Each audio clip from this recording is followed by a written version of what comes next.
Bismillahirrahmanirrahim. Assalamualaikum warahmatullahi wabarakatuh. Perkenalkan, nama saya Husni Bintang Ahyana. Di sini saya akan mempresentasikan mata kuliah Sosiologi Pendidikan pada bab konsep dasar sosiologi pendidikan. Materi yang akan dibahas yaitu tentang ruang lingkup dan area penelitian sosiologi pendidikan. Baik, langsung saja ke pembahasan yang pertama, yaitu ruang lingkup sosiologi pendidikan.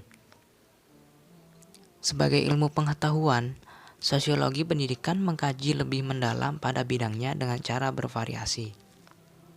Antara ahli sosiologi pendidikan yang satu dengan yang lain berbeda-beda. Pokok bahasan utama dalam sosiologi pendidikan adalah institusi pendidikan formal, dan institusi pendidikan formal terpenting dalam masyarakat adalah sekolah yang menawarkan pendidikan formal mulai dari jenjang prasekolah sampai dengan jenjang pendidikan tinggi, baik yang bersifat umum maupun khusus. Di samping pendidikan formal yang menjadi pokok bahasan utama sosiologi pendidikan, pendidikan non-formal dan informal pun tidak luput dari perhatian para ahli sosiologi. Menurut Katamto Sunarto, guru besar pada Fakultas Ilmu Sosial, Ilmu Politik, Universitas Indonesia, para ahli sosiologi pendidikan membagi 3 pokok bahasan sosiologi pendidikan, yaitu yang pertama, sosiologi pendidikan makro, yang mempelajari hubungan antara pendidikan dan institusi lain dalam masyarakat. Misalnya, hubungan pendidikan dengan agama. Sampai sejauh mana lembaga pendidikan dapat memberikan pengaruh terhadap anak didik dalam menjalankan ajaran agamanya dengan baik. Contoh lain yaitu hubungan pendidikan dan politik. Sampai sejauh mana sekolah menjalankan perannya dalam proses sosialisasi politik. Selanjutnya sosiologi pendidikan meso, yang mempelajari hubungan-hubungan dalam suatu organisasi pendidikan. Pada sosiologi pendidikan meso ini, sekolah dipandang sebagai suatu organisasi yang menjalankan aturan-aturan tertentu sehingga dapat mencapai suatu tujuan. Di sini dibahas tentang struktur organisasi sekolah, peran dan fungsinya dalam organisasi sekolah, serta hubungan organisasi sekolah dengan struktur organisasi masyarakat yang lain. Kemudian yang ketiga, sosiologi pendidikan mikro, yang membahas interaksi sosial yang berlangsung dalam institusi pendidikan. Misalnya, pengelompokan yang terbentuk di kalangan mereka, sistem status, interaksi di dalam kelas baik sama siswa maupun siswa dengan guru. Sementara itu, ruang lingkup sosiologi pendidikan yang lebih lingkup dikemukakan oleh Sanapia, Faisal, dan Nur Yasik. Mereka memandang ruang lingkup sosiologi pendidikan itu haruslah membahas masalah-masalah. Contoh masalah yang pertama, analisis terhadap pendidikan selaku alat kemajuan sosial. Kedua, sosiologi pendidikan sebagai pemberi tujuan bagi pendidikan. 3. Aplikasi pendidikan bagi pendidikan. 4. Proses pendidikan merupakan proses sosialisasi. 5. Peranan pendidikan dalam masyarakat. 6. Pola interaksi sosial di sekolah dan antara sekolah dengan masyarakat. 7. Ikhtisar mengenai berbagai pendekatan terhadap sosiologi pendidikan.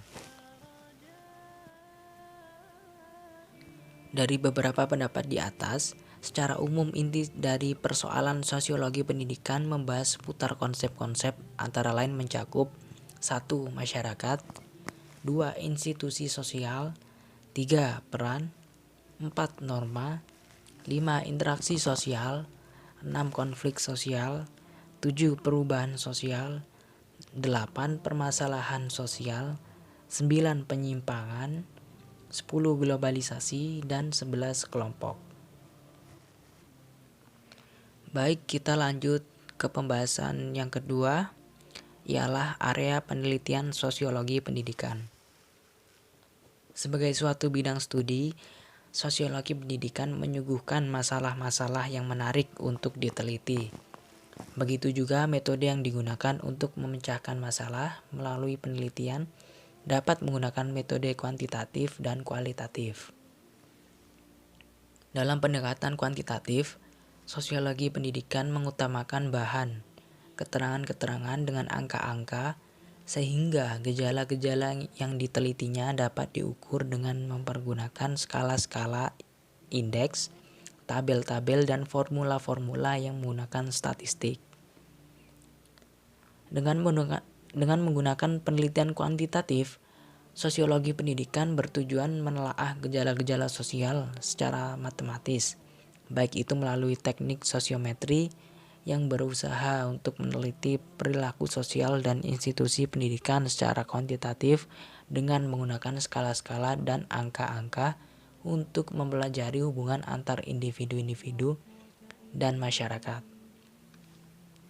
Sedangkan dalam pendekatan kualitatif, sosiologi pendidikan selalu dikaitkan dengan epistemologi interpretatif dengan penekanan pada makna-makna yang terkandung di dalamnya atau yang ada di balik kenyataan-kenyataan yang teramati. Apa saja area penelitian sosiologi pendidikan? Nah, banyak sekali permasalahan-permasalahan yang menarik di bidang sosiologi pendidikan yang layak untuk diteliti. Rafiq Karsidi menyusun secara sistematis mengenai bidang penelitian sosiologi pendidikan sebagai berikut. A. Hubungan sistem pendidikan dengan aspek-aspek lain dalam masyarakat. Dalam kategori ini terdapat antara lain masalah-masalah sebagai berikut. 1. Fungsi pendidikan dalam kebudayaan. 2. Hubungan antara sistem pendidikan dengan proses kontrol sosial dan sistem kekuasaan. 3. Fungsi sistem pendidikan dalam proses perubahan sosial dan kultural atau usaha mempertahankan status quo. 4. Hubungan pendidikan dengan sistem tingkat atau status sosial. 5. Fungsi sistem pendidikan formal bertalian dengan kelompok rasial, kultural, dan sebagainya. B. Hubungan antar manusia di dalam sekolah. Lapangan kedua ini menganalisis struktur sosial di dalam sekolah.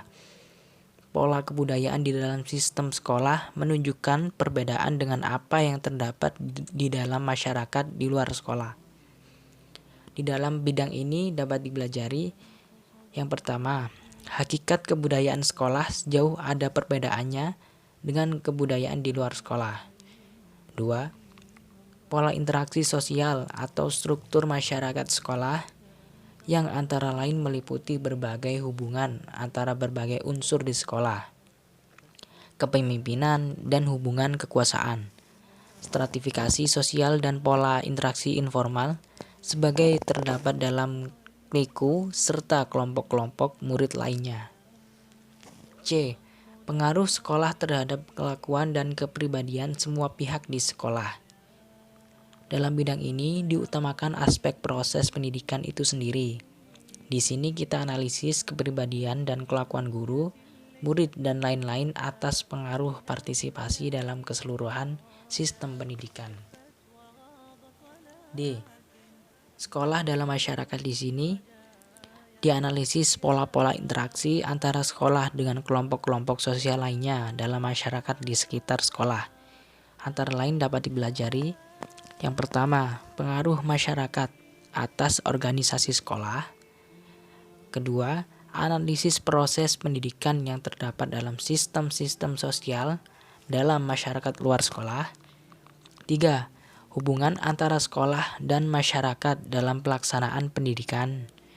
Dan yang terakhir, faktor-faktor demografi dan ekologi dalam masyarakat bertalian dengan organisasi sekolah yang perlu untuk memahami sistem pendidikan dalam masyarakat serta integrasinya di dalam keseluruhan kehidupan masyarakat.